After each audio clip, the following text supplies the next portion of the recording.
Okay, this says if f of x equals x squared times e to the negative 2x, then the graph of f is increasing for all x such that, well, so we need to find when f prime is positive. So we got to find f prime, and that requires the product rule. So that will be 2x times e to the negative 2x plus x squared times e to the negative 2x times a negative 2. Oops. By the product rule. And then we're going to set, well, so what I'll probably do is you set it equal to 0 so that we know when it's the derivative is 0, and then we'll make a number line to sort of summarize when it's positive and negative. And so let's see, I'm going to clean this up a little bit. We got 2x e to the negative 2x plus, or let's say minus 2x squared e to the negative 2x. And I can factor out a 2x and an e to the negative 2x, if you think about it.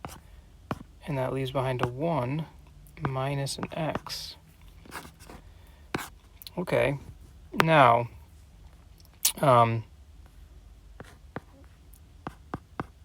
by the zero product property, that could be 0, meaning x could be 1.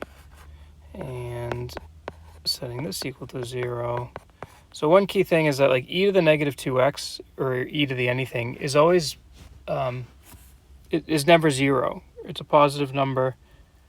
It's positive, but never 0. So what that means is that, you know, whether we factor it out or you can divide by it, since it's not going to be 0, you can even divide by it. Okay, this is, you know, you can't divide by 0, but that'll never be 0. There's no x value that makes that 0. And so that tells us that 2x is equal to 0, or x equals 0. And all right, so now let's summarize this on a number line.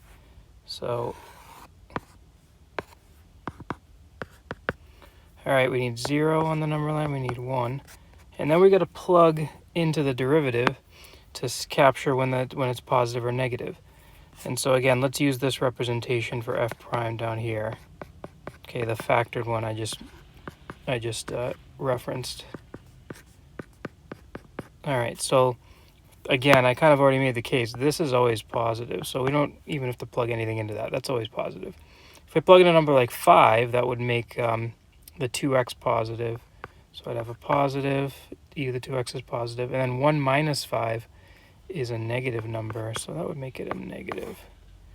If I plugged in a half, 2 times a half is positive, and then 1 minus a half is positive, so a positive times a positive means it's positive. And then if I plugged in like negative a half, then I would get a negative, you know, 2x e to the negative 2x would be negative, and then 1 minus